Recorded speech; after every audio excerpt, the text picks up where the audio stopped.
Graça e paz, amados, amém. Graça e paz, irmãos, amém. Aleluia.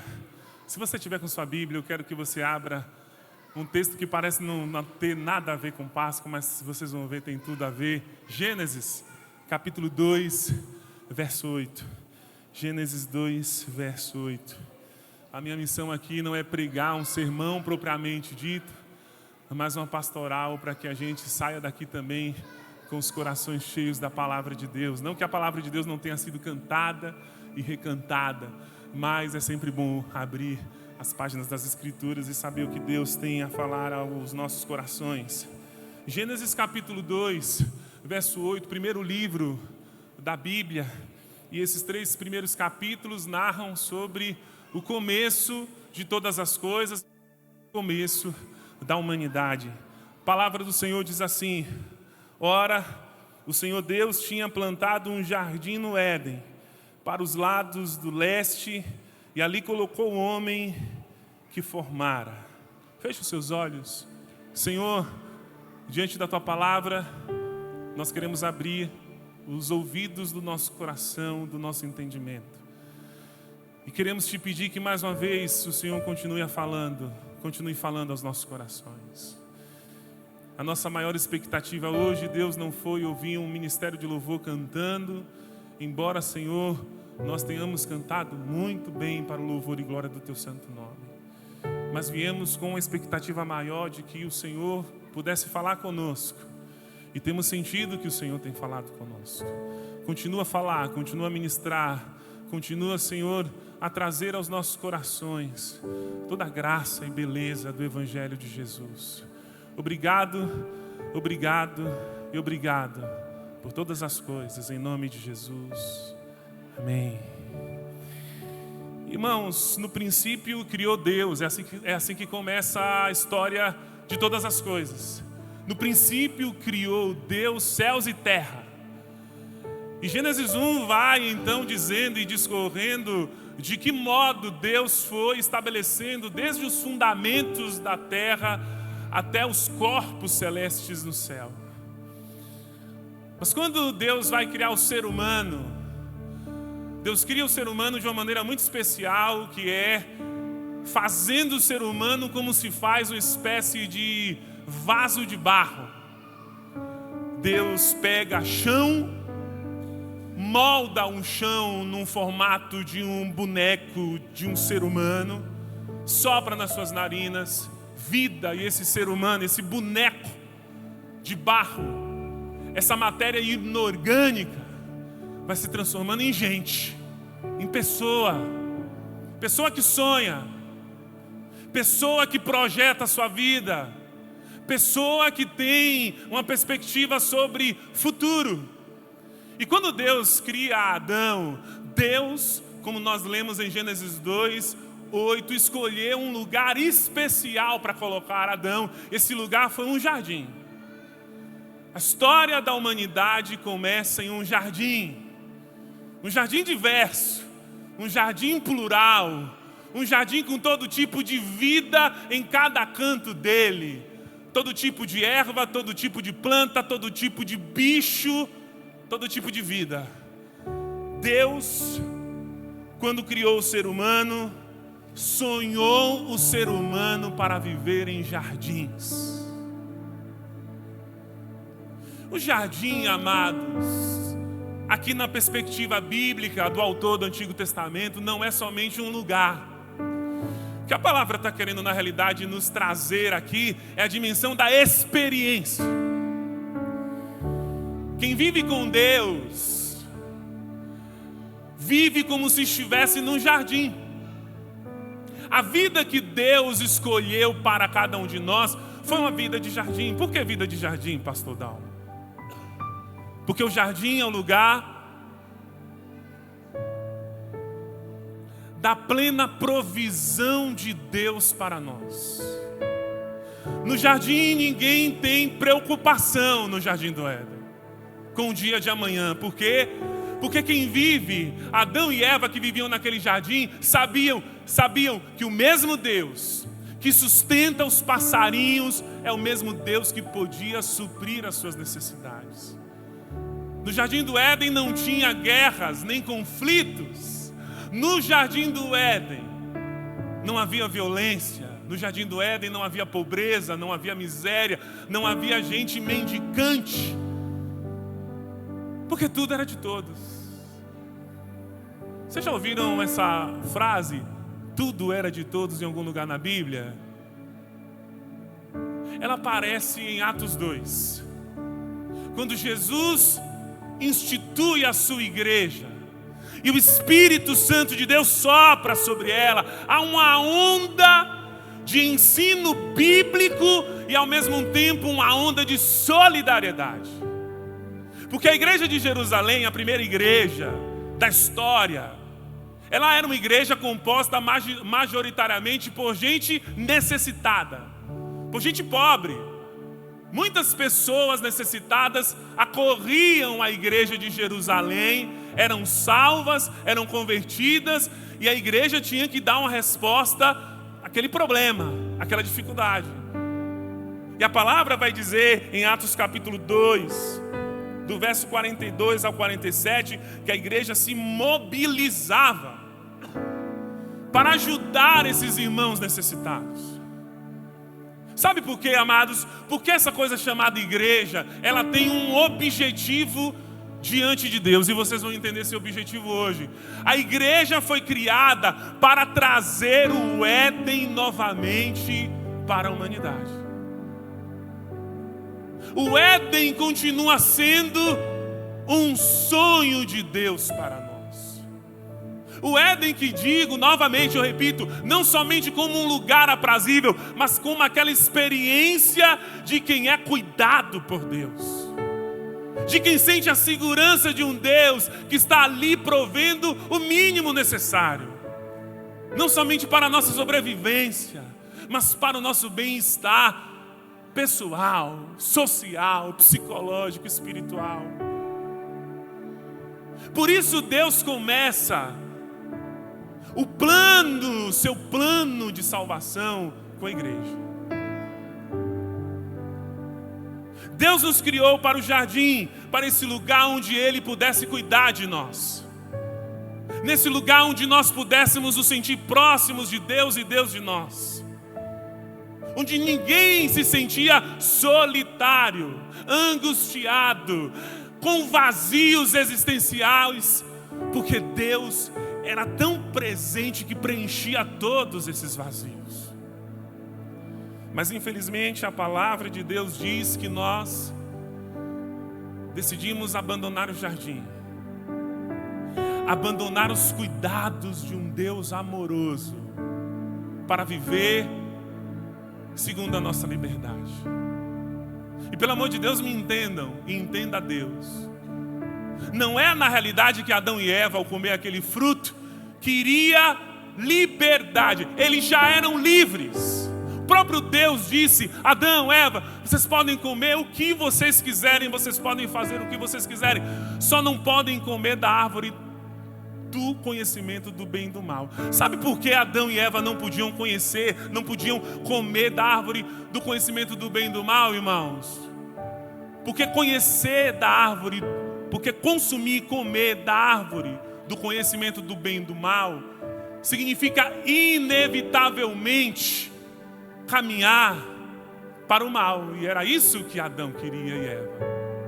Adão e Eva queriam viver e existir sob uma liberdade irresponsável, uma liberdade absoluta, em que eles poderiam fazer tanto bem como o mal, quando Deus na realidade estava ali o tempo inteiro dizendo: Adão, Eva, é muito melhor viver do meu lado e viver praticando bem.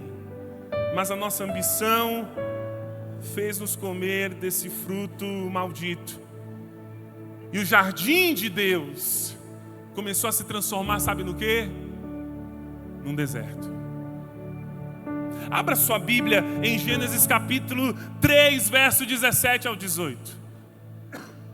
Gênesis 3, 17 ao 18. Deus nos criou para sermos cuidados por Ele. Nós decidimos abdicar desse cuidado E com isso, fomos criando esse mundo horroroso no qual a gente vive.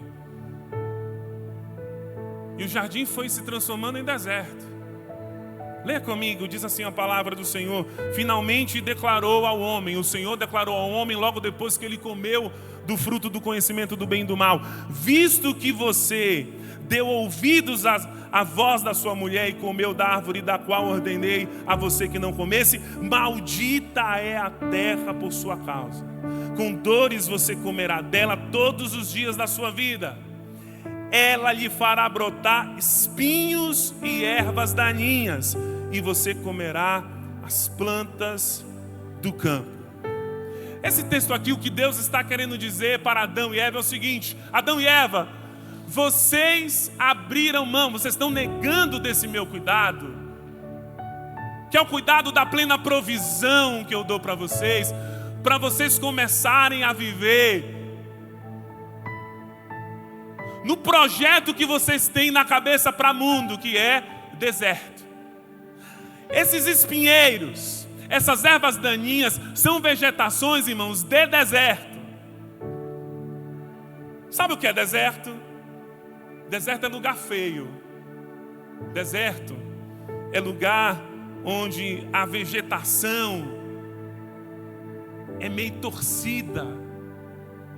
A realidade é seca e ausente de vida. Isso é deserto. E para nossa infelicidade, esse deserto, que é um lugar onde não vinga a vida, que a vida foi se transformando nisso, não aconteceu somente fora de nós. O que a palavra vai falar é que se Adão e Eva tinham um jardim à sua volta, eles também tinham um jardim dentro deles. Essa segurança, esse conforto, essa proteção que vem de Deus, eram todas experiências que estavam abraçando e agasalhando aqueles dois. Mas quando eles se distanciam de Deus, é como se interiormente o jardim fosse substituído por um deserto. Não há vida mais bonita, não há plantas mais a serem contempladas. O que há é sofrimento sob o sol. Talvez seja por isso que o pregador de Eclesiastes diga: vivo incansavelmente sob o sol.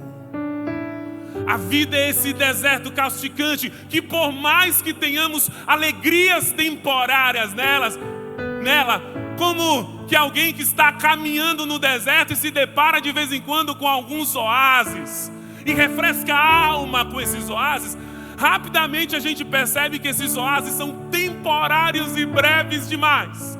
Logo estamos lutando contra nós mesmos, contra os nossos pecados, contra os pecados dos outros, contra a vida, contra a falta de sentido, contra os vazios e os desesperos que sempre chegam a nós quando nos sentimos inseguros. E é por isso mesmo, porque havia um deserto de possibilidades de salvação, que a palavra de Deus diz que Deus enviou o seu Filho para nos salvar. E a gente precisa entender o que significa essa salvação dentro dessa linguagem do jardim.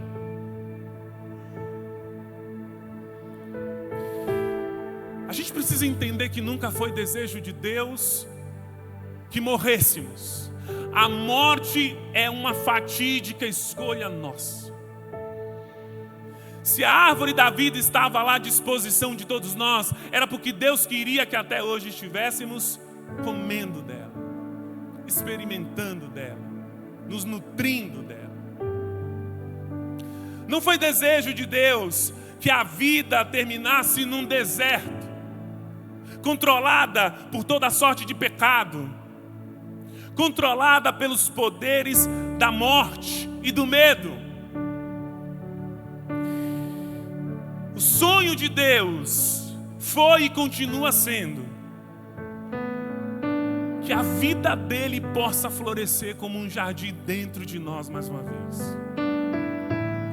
dentro de você que está aqui nessa igreja hoje. E talvez olhe para si mesmo e se perceba, se enxergue como esse eremita, como esse peregrino que tem vivido nessa vida desértica, se arranhando em todo tipo de espinheiro,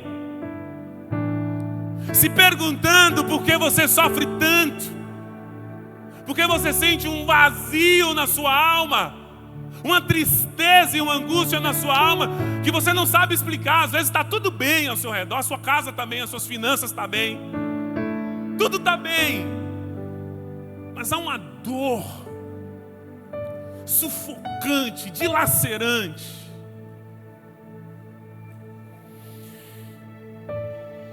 Quando Deus envia Jesus, Deus envia Jesus como a semente que traz o jardim. Porque não há jardim sem sementes. Para que hajam jardins, é necessário que hajam sementes. Deus semeou no chão da nossa história uma semente.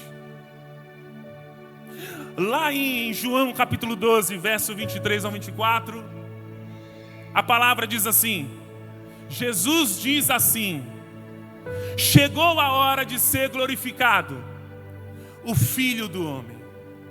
Digo-lhes verdadeiramente que se o grão de trigo não cair na terra e não morrer, continuará ele só, mas se morrer, dará muito fruto. E sabe onde é que Jesus começa a padecer?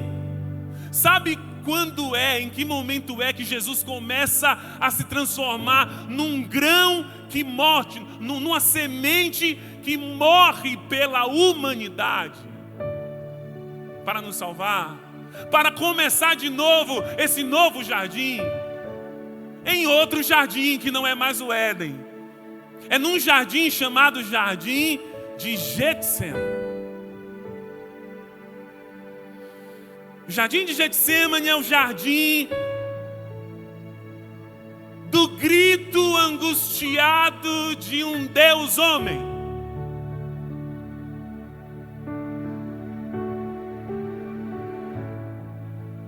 A verdade de Getsêmani é a verdade de um Deus que sangra.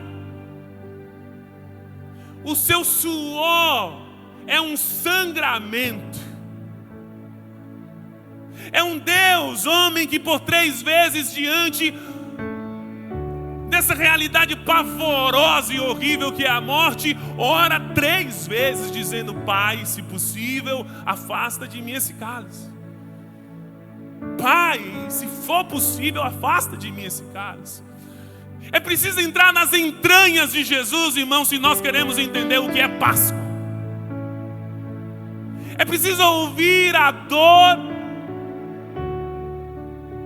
não de um simples homem, mas de um Deus em um homem. E entender que realidade miserável é a morte.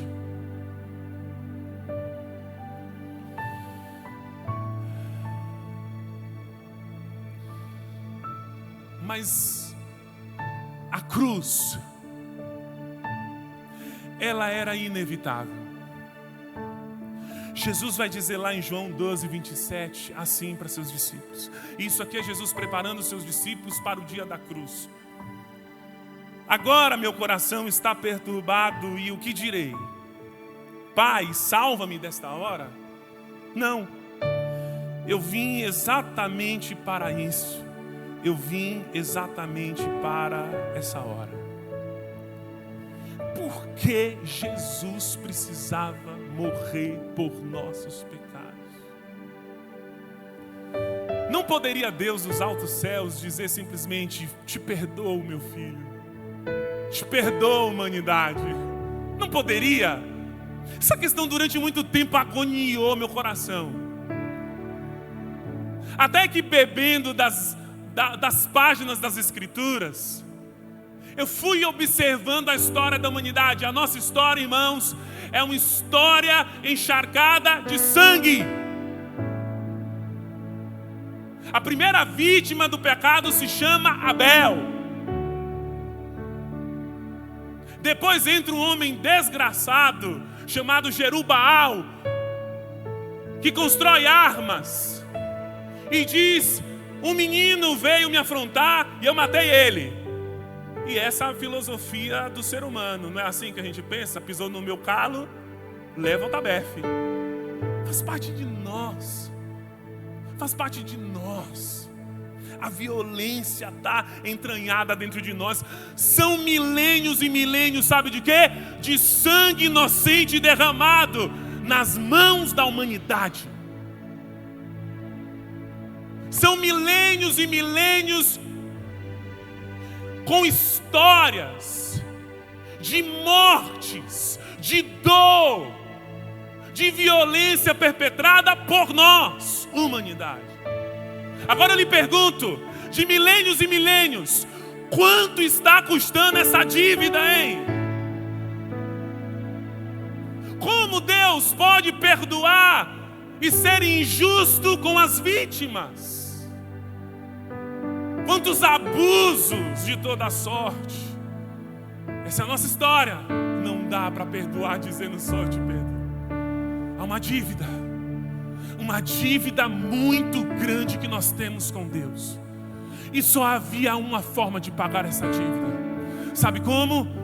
Erradicando a humanidade, porque nós contraímos essa dívida com Deus.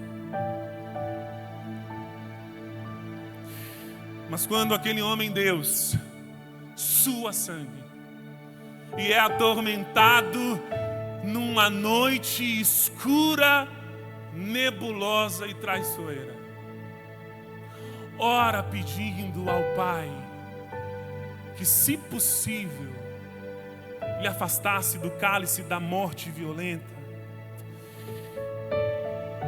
Esse Jesus, esse Deus, esse Cristo, esse Senhor,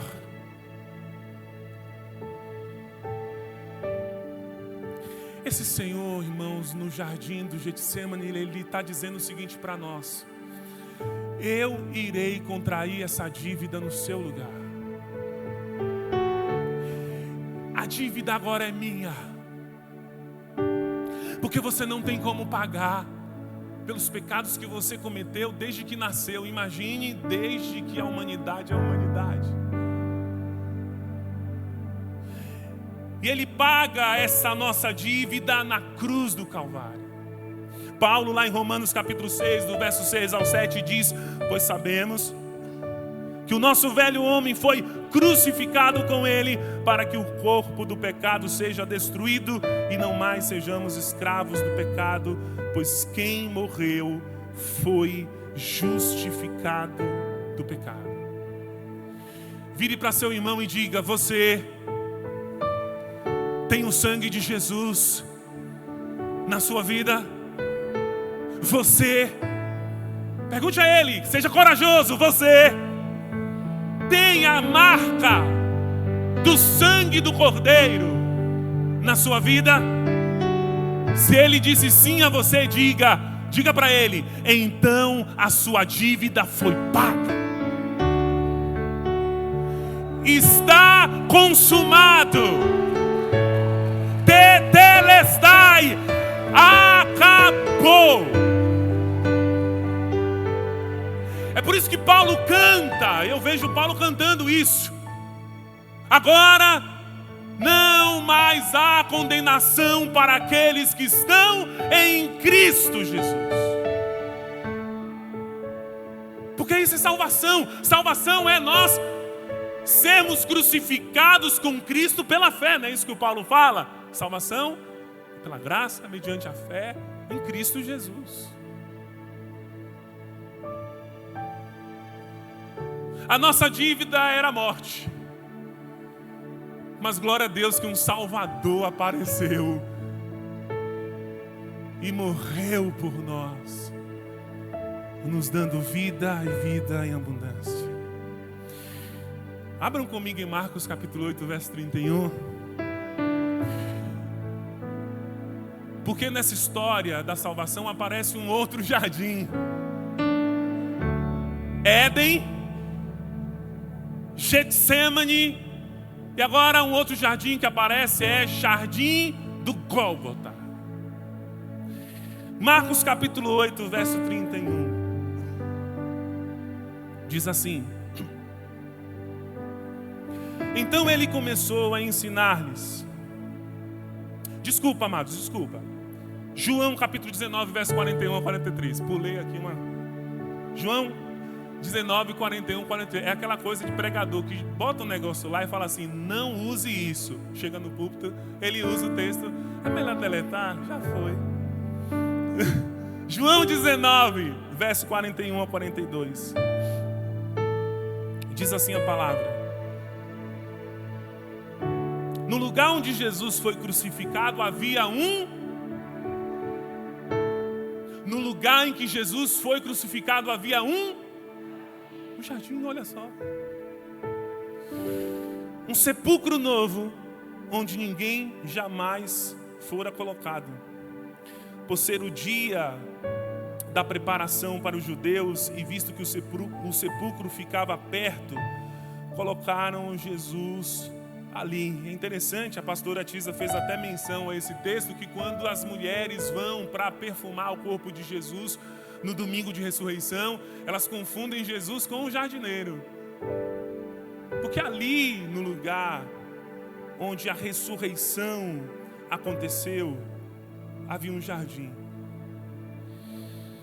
Jesus vem não somente para perdoar os nossos pecados, Jesus vem para entregar algo muito mais especial para nós. Jesus vem para nos entregar um título de perdoado. Mas esse título é para a gente fazer uma coisa com ele. Sabe o quê? É para a gente esfregar na cara da morte do diabo e dizer na cara da morte do diabo: onde estás, ó morte, a tua vitória e o teu aguilhão? Eu não só fui perdoado, eu agora recebi a própria vida de Deus em mim. Mas receber a vida de Deus em mim é algo muito poderoso, meus queridos. Receber a vida de Deus em mim, sabe o que é? É receber a vida daquilo que é eterno. Deus morre. Deus morre. Eu estou perguntando para vocês, senhores e senhoras. Deus morre. Já se ouviu na história que Deus tivesse morrido? Tentaram matar Jesus. Não deu. Se você for em Jerusalém, vai ter um lugar lá chamado Santo Sepulcro. E quando você chegar lá, vai ter uma plaquinha dizendo assim, ó: ele não está mais aqui, ele ressuscitou. Quem é a morte diante de um Deus que é vida? E não qualquer vida, mas vida eterna. Prestem atenção, porque essa lógica não é minha, essa lógica é do apóstolo Paulo. Paulo diz: se um dia fomos mortais por causa do pecado, recebendo a vida de um Deus que é eterno, agora nós somos eternos. A morte não pode nos tragar no nosso último dia. A morte para nós é só uma ponte para uma vida eterna com Deus. É por isso que Paulo diz lá em Efésios capítulo 2, do verso 4 ao 7 assim: todavia, Deus, por ser rico em misericórdia, por causa do grande amor com que nos amou, deu-nos vida com Cristo, quando ainda estávamos mortos nas transgressões. Pela graça vocês são salvos. Deus nos ressuscitou. Quando Deus ressuscitou Jesus, Jesus não ressuscitou sozinho. Deus nos ressuscitou com Ele. Deus nos ressuscitou com Cristo e com Ele nos assentou nas regiões celestiais em Cristo Jesus, para mostrar nas eras por vir a incomparável riqueza da sua graça, demonstrada na sua bondade para conosco em Cristo Jesus. Irmãos, uma coisa que me chama a atenção nessa palavra do Paulo, sabe o que é? Deus nos ressuscitou com Cristo e com Ele nos assentou nas regiões celestiais. Porque o que o Paulo está querendo falar aqui é uma coisa tão poderosa que eu até imaginei que vocês iam glorificar, aplaudir, cair no Espírito Santo. Paulo está querendo dizer o seguinte: olha como uma coisa vai puxando a outra. Na cruz fomos perdoados. No terceiro dia fomos ressuscitados e recebemos a vida de Deus. Mas nesse dia da ressurreição de Jesus, o que Paulo está dizendo aqui é o seguinte: é que Ele já nos assentou. Jesus não nos assentará nas regiões celestiais. Nós já estamos assentados. Você sabe o que é estar assentado nas regiões celestiais? É você ter um passaporte liberado para o céu quando Ele vier. Os céus não é uma herança. O céu é uma dádiva que já está acontecendo dentro de você e dentro de mim.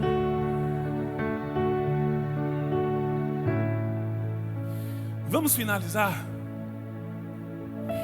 Porque aparece um quarto e último jardim nessa história. Abra comigo a sua Bíblia em Apocalipse capítulo 22, verso 1 ao 5. Já quero pedir aos amados diáconos para organizar.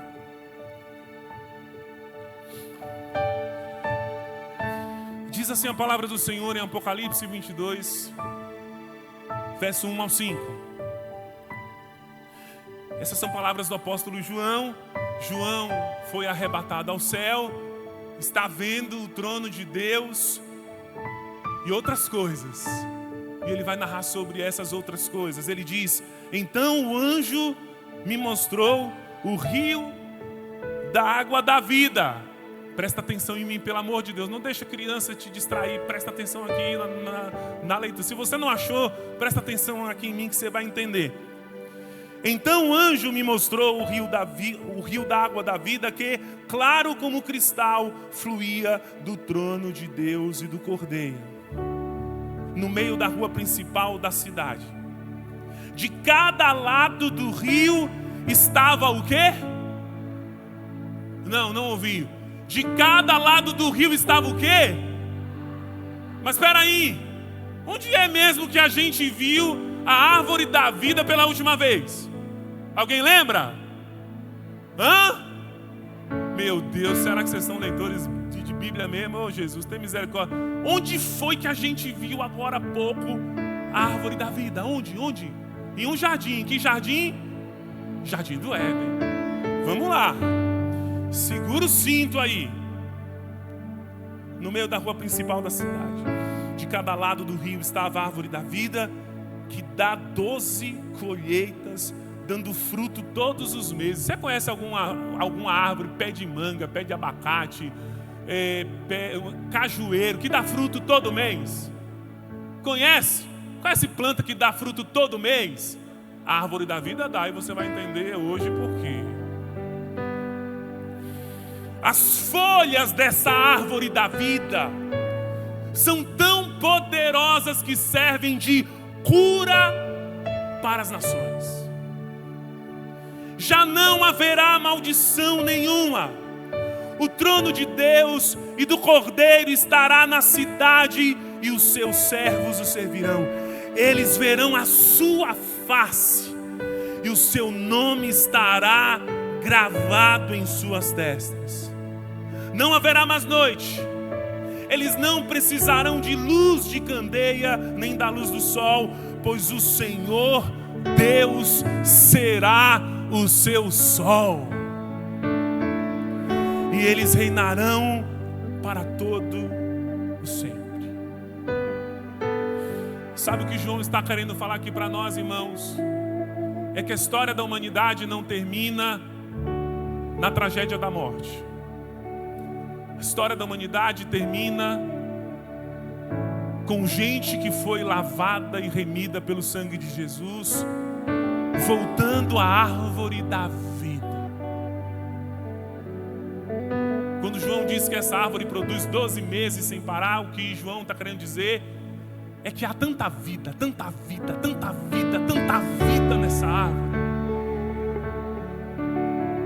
Ela manifesta tanta vida. Já ouviu falar em vida abundante?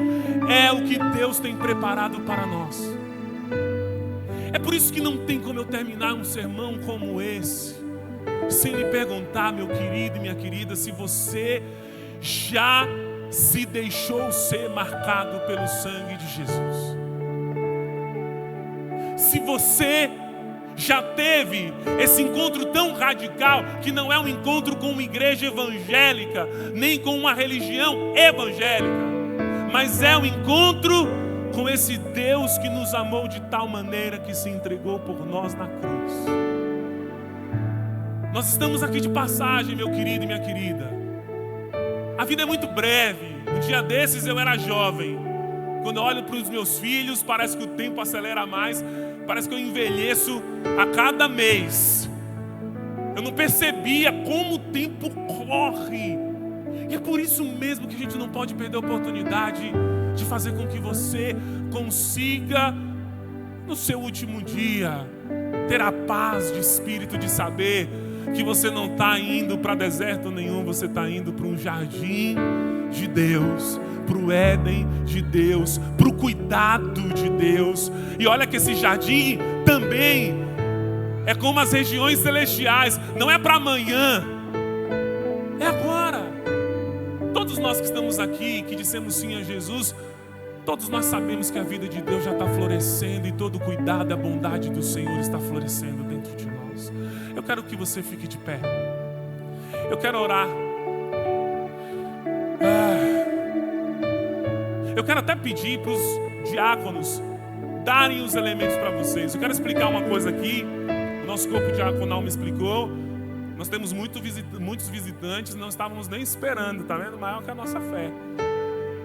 Então a gente vai ser, nós da igreja vamos ser a casa da educação. Você vai receber se sobrar para você. Vamos dar aos nossos visitantes primeiro.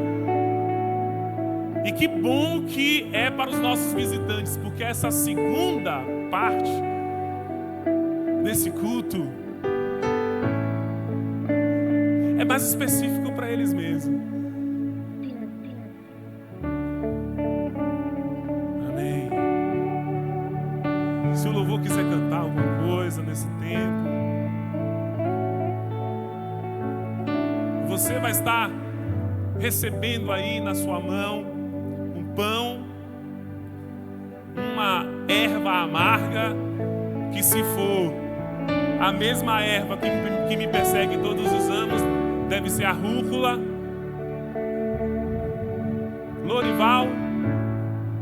Lorival e Timothy. Pastora Tisa está procurando vocês aqui. Eu acho que é um pão sírio, uma tâmara, suco de uva. É uma rúcula mesmo, misericórdia.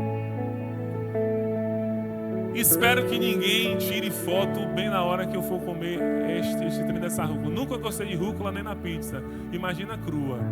Mas ela tem um significado e vocês vão entender. Irmãos, eu sempre gosto de falar todos os anos, até para visitantes que são, de outras igrejas. Isso aqui não é ceia do Senhor, viu? Não é ceia do Senhor. Nós, como Igreja Batista, cremos e seguimos doutrinariamente a ideia de que para tomar a ceia precisa ser batizado nas águas. Não tem nada a ver com o ceia do Senhor. Fique em paz. É só um símbolo de algo que Deus fez na história e Jesus fez na nossa história. Todos pegaram? Ainda não? Por favor, amados, se quiser cantar.